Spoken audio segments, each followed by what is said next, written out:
There is a reason Caitlin Clark has a Nike deal bigger than any WNBA player in history, a Wilson signature line that had not been done since Michael Jordan, and now a $50 million Gatorade deal with a flavor that broke the internet.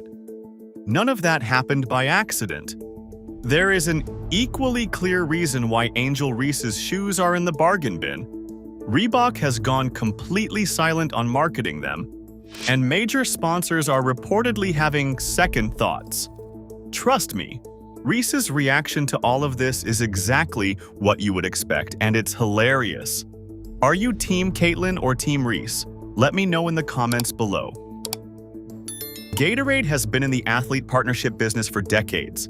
Michael Jordan drank it, LeBron James drank it, Serena Williams drank it. In all that time, across all those deals, not one product launch ever broke their website. Then Caitlin Clark dropped Rainberry, and Gatorade's servers could not keep up. Let us talk about what this deal actually looks like. The partnership is reported at around $50 million, which puts it among the largest endorsement packages ever handed to a female athlete in any sport, not just basketball. That number alone would be a story. But the structure of the deal is what really matters here. Gatorade did not just put Clark's name on an existing product. They revived a flavor Caitlin loved growing up, added a unique twist, and made it her own. Her own flavor. That is a completely different level of commitment. Here is what the Rainberry launch actually looked like. The bottles were tied directly to Clark's personal brand identity, the color, the name, the packaging, all of it built around her. Rainberry was not a generic product with a sticker on it. It was a cultural moment from the second it went live. And the consumer response was immediate. Within minutes of launch, Gatorade's website was overwhelmed. Fans were posting screenshots of error pages. The product was gone before most people even had a chance to load the page. Now think about what Gatorade actually risked here. They have an established roster of athletes. They did not need to make this move. They have options, but they looked at their entire lineup and decided Clark was the one who got a signature flavor, not a co-branded campaign, not a limited colorway, not a logo placement on a bottle. A flavor is a permanent stock-keeping unit. It sits on shelves in stores across the country. It gets reordered by retailers based on how fast it sells. It either has legs or it does not. Rainberry sold out so fast that the question of whether it has legs became irrelevant on day one. And here's what that sellout actually tells you. Gatorade does not just watch social media. They track retail velocity across thousands of outlets nationwide. When a flavor moves at the speed Rainberry did, that data tells them something very specific. The demand is coming from outside the core fan base. People who do not watch the WNBA, people who had never bought a Clark jersey or followed her on Instagram, were picking up that bottle at checkout. That's crossover appeal in its most measurable form. None of this came out of nowhere either. Clark's first season with the Indiana Fever gave every major brand a real-world case study in what she does to a product's visibility. Games sold out. Merchandise moved. TV ratings jumped. Gatorade watched all of that. They tracked the data. And then, when they felt confident enough in what they were seeing, they made their move, and they made it at $50 million with a signature flavor attached. The website crash is the moment everyone is talking about, and honestly, it deserves the attention it is getting. But it is actually the smallest part of what this deal represents. A $50 million partnership does not get structured around a single launch day. It gets structured around where a brand thinks an athlete's commercial ceiling is over the next several years. And the ceiling Gatorade is betting on for Caitlin Clark is not anywhere close to where people had her pegged 2 years ago. When a product launch crashes a major corporation's website in 2026, that is a market verdict. Gatorade bet their signature flavor line on Clark, and the consumer responded before the servers could even process the demand. But the Gatorade deal, as massive as it is actually just the most recent chapter in a commercial story that has been rewriting the rules for female athletes since Clark first stepped into the league. There is exactly one name in Wilson Sporting Goods history that had a signature line before Caitlin Clark. One. And you already know who it is, Michael Jordan. That is the list. Jordan, and now Clark. Let that sit for a second. So let's lay out the full picture of what Clark's endorsement portfolio actually looks like right now. She has a Nike deal, the largest endorsement contract in WNBA history. She has a State Farm deal, and she is the first female athlete State Farm has ever signed in the brand's entire history. She has the Wilson signature line, and now she has a $50 million Gatorade deal with her own flavor. Any single one of those deals would be a headline on its own. All four of them together, landing within roughly a 2-year window, form something that simply has no comparison in the history of women's sports. The Wilson deal deserves its own moment here because people glossed over it when it was announced. Wilson does not give out signature lines. That is not how they operate. They are one of the most established sporting goods companies in the world, and they are extremely selective about which athletes get their name permanently attached to a product line. The last time they did it before Clark was Michael Jordan. Not a recent star, not someone from the last decade. Michael Jordan, the athlete whose commercial legacy literally redefined what it means to be a sports brand. Clark is now in that category. Not because people are comparing her to Jordan, because Wilson made the same decision for her. And this is where people need to understand what a signature line actually means. It is not a limited run. It is not a seasonal campaign. Wilson is manufacturing, distributing, and marketing products under Clark's name on an ongoing basis. That is a permanent line item in their business. Brands do not do that unless they believe in the long-term commercial power of the athlete attached to it. The State Farm deal carries the same weight when you look at it closely. State Farm has been in sports marketing for a very long time. They have worked with male athletes across football, baseball, and basketball. They had never brought in a female athlete, not once, until Clark. That is not a gap they filled randomly. State Farm has decades of consumer data telling them which partnerships move the needle for their business. They looked at all of that data and decided Clark's audience was worth reaching. That is a significant decision from a brand that does not make significant decisions lightly. Then there is Nike. The deal is reported at $28 million over 8 years, which is the highest endorsement figure any WNBA player has ever secured with a footwear brand. But the more important detail is what is coming next: Clark's first signature shoe, expected to drop in 2026. Nike has built entire brand empires on signature shoes. Jordan Brand, which started as a single shoe line, still generates over $1 billion annually. Clark's shoe has not even launched yet, and analysts are already projecting it sells out within minutes. Nike, State Farm, Wilson, Gatorade. These are not small companies chasing a social media trend. These are 4 of the biggest commercial names in American culture, and every single one of them made a long-term commitment to Clark in the same short window. When brands that size move that fast in the same direction, they are not reacting to a hot moment. They are positioning for the next decade. Clark is not just a basketball player with a good sponsorship team. She is a commercial infrastructure at this point. Forbes noticed, and when Forbes puts a number on your influence, the rest of the sports world has no choice but to pay attention. Forbes does not hand out rankings based on who is loudest on social media. They look at sponsorship value, audience reach, economic impact across an entire league, and how much an athlete's influence actually converts in the real world. So when Forbes named Caitlin Clark the most powerful female athlete on the planet, that was not a compliment. That was a finding. The full ranking placed Clark 4th among the most powerful women in sports overall. The 3 names above her, Gail Benson, Amy Howe, and Amy Montaigne, are all executives. They run organizations. Among active athletes, Clark sits alone at the top. That's the number that matters, and the data behind it is specific.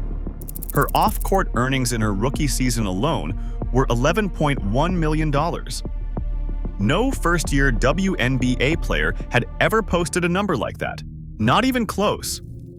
Forbes measures sponsorship value, yes, but they also look at social engagement quality, meaning not just how many followers an athlete has, but how much those followers actually respond and convert when a brand gets involved. They look at cross-industry reach, which is whether an athlete pulls audiences from outside their core sport. And they look at league-wide economic impact, meaning whether the athlete is lifting the entire ecosystem around them. Clark checks every single one of those boxes, and the receipts are public record. Now here's the part that got people talking. Angel Reese, who spent the better part of 2 years making it very clear she considered herself Clark's commercial equal, if not her rival, was not on the Forbes list. Not lower on the list, not in a secondary category, not even an honorable mention. Just absent. And look, Reese has been visible. She has media coverage. She has a Reebok deal. She has social media numbers that would make most athletes jealous. But visibility and value are two very different things, and Forbes measures value. The pattern of Reese's public positioning over the past 2 years tells a pretty clear story. She announced brand partnerships in close proximity to Clark's announcements, repeatedly. Her social media commentary kept circling back to Clark. When Clark did crossover work with the LPGA, Reese publicly posted about playing golf, a moment that read less like a genuine hobby and more like a territorial reaction. Once is a coincidence. A consistent pattern across 2 years is a strategy, and it's one that apparently did not move the commercial needle enough to register on Forbes' radar. Sportico added another layer to this. They named Clark the highest-paid player in the entire WNBA. Now, keep in mind, Clark is still on a rookie-scale contract. Her on-court salary is not what is pushing her to the top of that list. Her off-court earnings are so substantial that they put her above every other player in the league, regardless of their contract size. That is an extraordinary signal from the market. It means sponsors are paying Clark at a level that makes her base salary almost irrelevant to the total picture. Both the Forbes ranking and the Sportico data are just numbers. They do not require spin or interpretation. But what they tell you, side by side, is that the gap between Clark's commercial trajectory and Reese's is not just wide, it is growing. The market has been communicating this quietly for months through retail data, brand decisions, and audience metrics. Forbes and Sportico just made it impossible to ignore. Being named the most powerful female athlete in the world while simultaneously topping the WNBA's earnings list is not a moment. It is a market assessment, and the fact that her most vocal rival did not show up on either list is not a coincidence. It is a data point. Because while Clark was collecting rankings, something very different was happening to the Reebok shoe that was supposed to be Angel Reese's big commercial moment. A signature shoe is supposed to be a statement. It's the moment a brand plants their flag and says, "This athlete is our bet." Angel Reese's Reebok signature shoe has been on the market for months now. It's sitting in clearance sections at major retailers. And Reebok has gone almost completely silent on marketing it. That's not a soft launch strategy, that's a problem with no good spin on it. When Reebok signed Reese, the announcement was loud. The rollout was visible. The timing felt deliberate, coming right on the heels of Clark's Nike deal, positioned as Reebok's way of saying they had their own star in the women's game. The partnership was framed as a big moment for Reebok's return to relevance in women's sports. They wanted attention, and they got it. But then the shoe actually hit shelves, and the sales data told a very different story. Months in, the shoe has not sold out. There are no wait lists. There's no consumer urgency driving people to hunt it down. Instead, discount pricing has started showing up at major retailers. And in the footwear business, that's about as clear a signal as you can get that demand did not come close to meeting expectations. Retailers don't discount a hot product. They discount inventory they need to move. Now put that next to Clark's Nike shoe, which hasn't even launched yet. Analysts are already calling a sellout within minutes of release. Nike is actively building marketing infrastructure around a shoe that doesn't have a release date yet. Reebok is quietly marking down a shoe that's been sitting on shelves. That contrast doesn't need much explanation. Here's where it gets more complicated for Reese, though. Brands that build long-term athlete partnerships aren't just watching sales numbers. They're tracking sentiment. They're measuring association risk, meaning what does the public connect this athlete to? And does that connection help or hurt the brand's image with its core customers? And by multiple reports, major sponsors have been cooling on Reese over the past year. The concern that keeps coming up is the ongoing perception of antagonism toward Clark. The behaviors driving that perception have been consistent. Repeated social media commentary kept circling back to Clark. Brand deal announcements dropped in close proximity to Clark's announcements, in a pattern that read as reactive rather than organic. Public statements generated controversy, but didn't generate goodwill for anyone involved. Brands notice all of this. They have teams whose entire job is to monitor exactly this kind of thing, and what they've been seeing with Reese has apparently been giving them pause. Reebok's pullback on marketing is the most concrete sign of where things stand. When a brand signs an athlete to a signature shoe deal and then goes quiet on promoting it, that's not a calendar issue. That's a reassessment happening internally, and it's not a good one for the athlete on the other end of that contract. The shoe is already marked down. The marketing has dried up. Neither of those things happens to a partnership that's going well. The real question now isn't whether Reese's commercial momentum has stalled. It clearly has. The question is whether the behavior driving the problem is going to change, because if it doesn't, the gap between her trajectory and Clark's is only going to get wider and harder to close. The market doesn't trade in narratives or social media moments. It trades in what sells, what converts, and what kind of image a brand wants attached to their name. Clark's name crashes websites.